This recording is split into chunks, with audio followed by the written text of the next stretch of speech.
નમસ્કાર મિત્રો, શિલાજ નોલેજ કોર્નરમાં આપનું હાર્દિક સ્વાગત છે. આજના વિડીયોમાં આપણે જોશું કે ન્યૂ લેબર કોડ છે એમાં કઈ કઈ બાબતોનો સમાવેશ કરવામાં આવ્યો છે અને કામદારોને એનાથી શું લાભ થઈ શકે એવા છે એ આપણે અલગ અલગ ક્ષેત્રોમાં કામ કરતા કામદારો માટેની વિગત જોઈશું. તો મિત્રો, મારો આ વિડીયો છે એ લાઈક અને શેર પણ કરશો, જેથી વધારે લોકો સુધી આ અંગેની જાણકારી મળી શકે. તેમજ જો આપ ચેનલમાં નવા હો તો ચેનલને સબસ્ક્રાઈબ કરવાનું ભૂલતા નહીં. તો ચાલો મિત્રો, શરૂ કરીએ છીએ આજનો વિડીયો. તો મિત્રો, આપણા દેશમાં 40 કરોડ કામદારો છે જે અસંગઠિત ક્ષેત્રમાં કામ કરે છે. તેના માટે થઈ અને ભારત સરકારે આપણા માનનીય વડાપ્રધાન શ્રી નરેન્દ્રભાઈ મોદી દ્વારા આનું ધ્યાન રાખવામાં આવ્યું છે અને એના માટે 4 નવા લેબર કોડ છે એ દાખલ કરવામાં આવ્યા છે. હવે સ્વતંત્રતા પછી પહેલી વખત આ માટેના અલગ અલગ શ્રમ કાયદાઓ હતા. 29 શ્રમ કાયદાઓ હતા. તેને એ જૂના કાયદાઓ અને અત્યારના પરિસ્થિતિમાં જોઈએ તો એ કાર્યપદ્ધતિ માટે જૂના કાયદાઓ યોગ્ય ન હતા. એટલે વર્તમાન અર્થતંત્ર અને કાર્યપદ્ધતિ માટે થઈ અને આધુનિક કાયદાઓ હોવા જોઈએ. તેના માટે થઈને આ કોડમાં ફેરફાર કરવાનો નિર્ણય કરવામાં આવ્યો છે અને 4 લેબર કોડ છે એ બનાવવામાં આવ્યા છે. અને આ લેબર કોડ છે 21 નવેમ્બર 2025થી અમલમાં પણ આવી ગયા છે. તો આ લેબર કોડ છે સ્વતંત્રતા પછીના એક સૌથી મોટા અને પ્રગતિશીલ કાર્યકર કેન્દ્રિત સુધારાઓ ગણાવાઈ રહ્યા છે. આપણા કેન્દ્રીય શ્રમ અને રોજગાર મંત્રી શ્રી મનસુખ માંડવિયા દ્વારા સોશિયલ મીડિયા પ્લેટફોર્મ પર આ અંગેની જાહેરાત પણ કરવામાં આવી હતી. એક્સ પર એની પોસ્ટમાં એમણે કહ્યું હતું કે આ પગલાંને તેમણે આપણા વડાપ્રધાન શ્રી માનનીય નરેન્દ્રભાઈ મોદીજી દ્વારા કામદારો માટે લેવામાં આવેલું ઐતિહાસિક પગલું ગણાવ્યું છે, જે કામદારોને સુરક્ષા અને આર્થિક મજબૂતી તેમજ ગૌરવપૂર્ણ કામ કરવાની તક પૂરી પાડે છે એવું એમણે કહ્યું છે. હવે કામદારો છે તેમને સામાજિક સુરક્ષાના દાયરામાં લાવવામાં આવશે અને તેમને પીએફ, ESIC અને પેન્શન જેવા લાભો મળશે. હવે આપણે જોઈએ તો વેજ કોડ 2019 છે, પછી ઇન્ડસ્ટ્રીયલ રિલેશન કોડ 2020 છે, સોશિયલ સિક્યુરિટી કોડ 2020 અમલમાં છે, occupational safety, health and working condition code 2020 એ તાત્કાલિક અમલીકરણ કરવાનું છે. હવે 4 લેબર કોડ છે એની અંદર શેનો સમાવેશ કરવામાં આવ્યો છે તો છે કે લઘુત્તમ વેતન. તો દરેક કામદારને છે એ સમયસર વેતનની ખાતરી કરવામાં આવશે.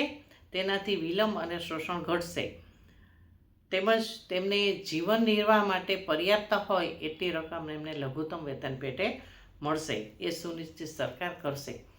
હવે નિમણૂક પત્ર છે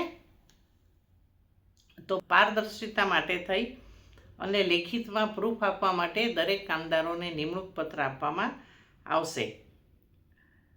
યુવાનો માટે નિમણૂક પત્રક ફરજિયાત બનાવવામાં આવ્યા છે, જેથી નોકરી શરૂ થયાની સાથે તેમના અધિકારો છે એ સુનિશ્ચિત થઈ જાય. એના માટે સરકારે વિચાર્યું છે. સમાન વેતન, મહિલાઓ માટે સમાન વેતન અંગેના સ્પષ્ટ નિયમો લાગુ કરવામાં આવશે. કાર્યસ્થળ પર જાતિ કે લિંગ આધારિત કોઈ ભેદભાવ હશે એને ઘટાડવામાં આવશે. મહિલાઓ રાત્રિ શિફ્ટમાં કામ કરી શકશે અને મહિલાઓની કાર્યસ્થળ પર સુરક્ષાનું ધ્યાન પણ રાખવામાં આવશે. હવે સામાજિક સુરક્ષા છે એ છે સોશિયલ સિક્યુરિટી 2020 અંતર્ગત અસંગઠિત કામદારો માટે સામાજિક સુરક્ષા નિધિ સોશિયલ સિક્યુરિટીની સ્થાપના કરવામાં આવે છે, જેમાં પીએફ, ESIC કવરેજ અને ઇન્સ્યોરન્સ કવરેજની સ્થાપના કરવામાં આવશે.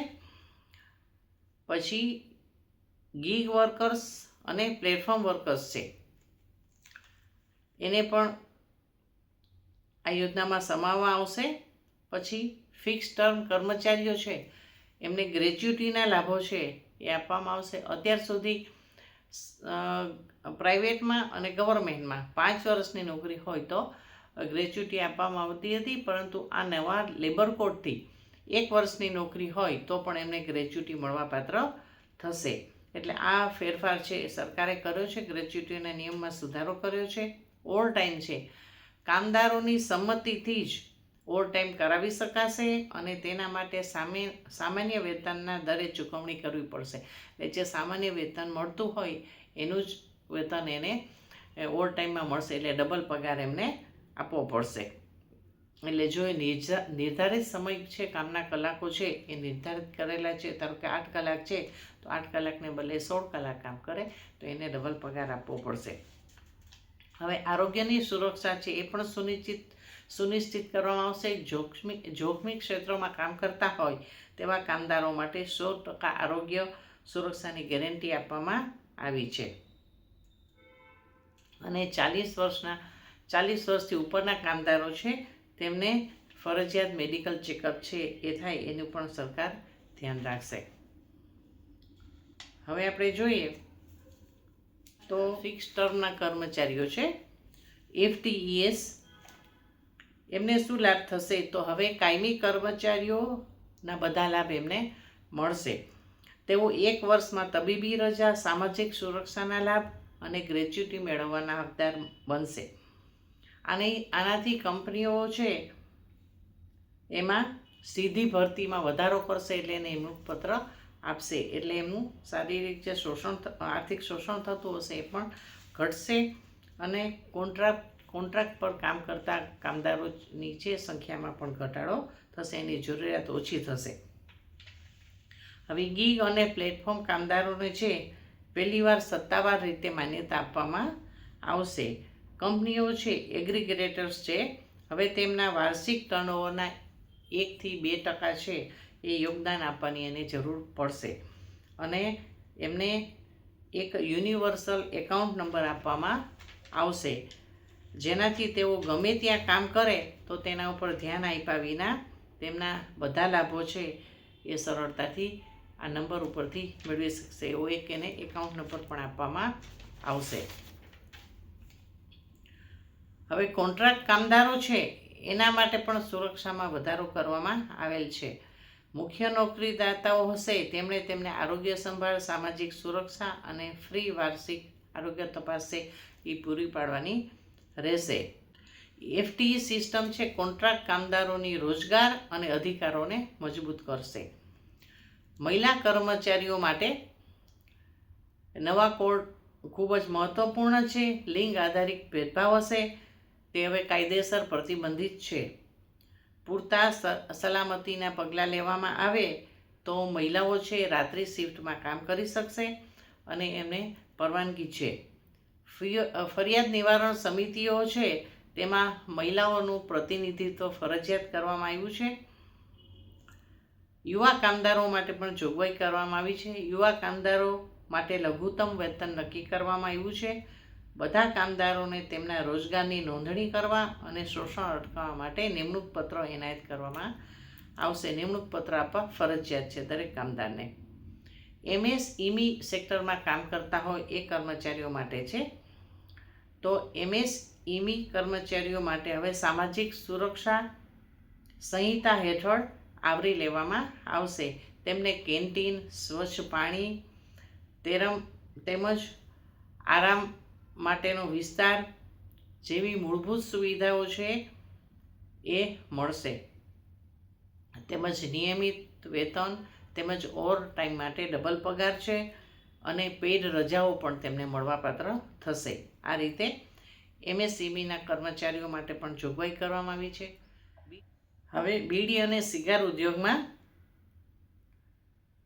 તેમને નિશ્ચિત કામના કલાકો, ઉદ્યોગોમાં કામ કરતા કામદારોને સમયસર વેતન ચૂકવણી અને 30 દિવસના કામ માટે બોનસની પણ જોગવાઈ કરવામાં આવી છે. આ રીતે આ ક્ષેત્રમાં પણ સરકારે જોગવાઈ કરેલી છે. હવે પ્લાન્ટેશન કામદારો માટે જોગવાઈ છે. તો પ્લાન્ટેશનના કામદારોને ESI હેઠળ સંપૂર્ણ તબીબી સંભાળ અને તેમના બાળકો માટે શિક્ષણની ખાતરી આપવામાં આવે છે અને બાળકોની પણ ચિંતા કરી છે. રસાયણ ના ઉપયોગ માટે એટલે કેમિકલનો ઉપયોગ થતો હોય તેના માટે સલામતીની તાલીમ પણ આપવાની અને રક્ષણાત્મક ગિયર પણ ફરજિયાત કરવામાં આવ્યું છે. એટલે પ્રોટેક્શન માટે એ પણ સરકારે ધ્યાન રાખ્યું છે. હવે ઓડિયો વિઝ્યુઅલ ડિજિટલ મીડિયા અને પત્રકારો માટે પણ જોગવાઈ છે. આ કામદારોને હવે નિમણૂક પત્ર આપવામાં આવશે. તેમને સમયસર પગાર, સલામત કામના કલાકો અને ઓવરટાઈમ છે એના માટે ડબલ પગારની જોગવાઈ કરવામાં આવી છે. આ મીડિયા માટે પણ જોગવાઈ છે. ખાણકામ કામદારો છે એના માટે પણ જોગવાઈ કરવામાં આવી છે. ખાણકામ કામદારો માટે રાષ્ટ્રીય કાર્યસ્થળ સલામતી ધોરણો લાગુ કરવામાં આવશે. તેમાં વાર્ષિક મફત આરોગ્ય તપાસ, નિશ્ચિત કામના કલાકો અને અકસ્માતના કિસ્સામાં સામાજિક સુરક્ષાનો સમાવેશ સુનિશ્ચિત કરવાનો રહેશે. આ રીતે ખાણ ઉદ્યોગમાં કામ કરતા હોય એના પણ જોગવાઈ કરવામાં આવી છે. જોખમી ઉદ્યોગોમાં કામ કરતા કામદારો છે એના માટે પણ રાષ્ટ્રીય સુરક્ષાના ધોરણો સુનિશ્ચિત કરવામાં આવ્યા છે. દરેક સ્થળે સલામતી સમિતિઓની સ્થાપના કરવામાં આવશે અને મહિલાઓને તમામ નોકરીઓમાં સમાન તક આપવામાં આવશે. કાપડ કામદારો માટે પણ જોગવાઈ કરવામાં આવી છે. કાપડ કામદારો છે ખાસ કરીને સ્થળાંતરિત કામદારો છે એટલે કે અન્ય રાજ્યમાંથી આવતા કામદારો છે એ સ્થળાંતર કરીને આવે તો એમને સમાન પગાર લાભો આપવાના છે. તેમજ રેશન કાર્ડ પોર્ટેબિલિટીનો પણ લાભ આપવાનો છે. એટલે એમની પાસે રેશન કાર્ડ હોય તો કે બિહાર કે યુપીના કોઈ કામદારો છે અહીં કામ કરવા માટે ગુજરાતમાં આવે તો એમને રેશન કાર્ડના જે લાભો છે એ અહીંના સ્થળેથી મળે તેના માટે પણ સરકાર દ્વારા જોગવાઈ કરવામાં આવી છે. અને આ કામદારો છે 3 વર્ષ સુધીને એનો બાકી પગાર હોય તો એના માટે દાવો પણ કરી શકે છે. એની સત્તા અને એને અધિકાર આપવામાં આવ્યો છે. આઈટી અને આઈટીઈએસના કામદારો છે એના માટે પણ જોગવાઈ કરવામાં આવી છે. આ કામદારો માટે દર મહિનાની 7 તારીખ સુધીમાં પગાર આપવાનો છે. પગાર ચૂકવણી 7 તારીખ સુધીમાં કરવાની ફરજિયાત છે. સમાન કામ માટે સમાન પગાર અને મહિલાઓને રાત્રિ શિફ્ટમાં કામ કરવાની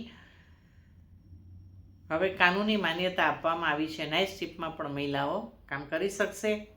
સામાજિક સુરક્ષા એમાં પીએફ, પેન્શન અને ઇન્સ્યોરન્સ છે એનો પણ સમાવેશ કરવામાં આવેલો છે. અને ફરજિયાત આરોગ્ય સંભાળ છે એ પણ એમને મળશે. હવે નિકાસ ક્ષેત્રના કર્મચારીઓ છે કે એમના કામદારો છે તેમને પણ આ યોજનામાં સમાવવામાં આવ્યા છે.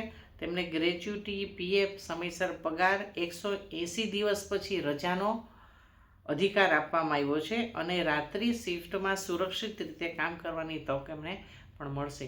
આ રીતે દરેક ક્ષેત્રના કામદારો માટે સરકારે જોગવાઈ કરી છે.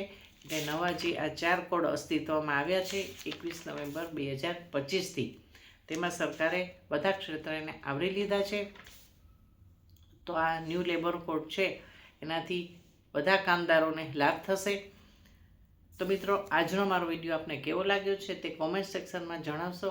તેમજ જો આપ ચેનલમાં નવા હો ચેનલને સબસ્ક્રાઈબ કરવાનું ભૂલતા નહીં. તો મિત્રો, ફરીથી મળશું નવા વિડીયો દ્વારા. ત્યાં સુધી હું રજા લઉં છું. નમસ્કાર.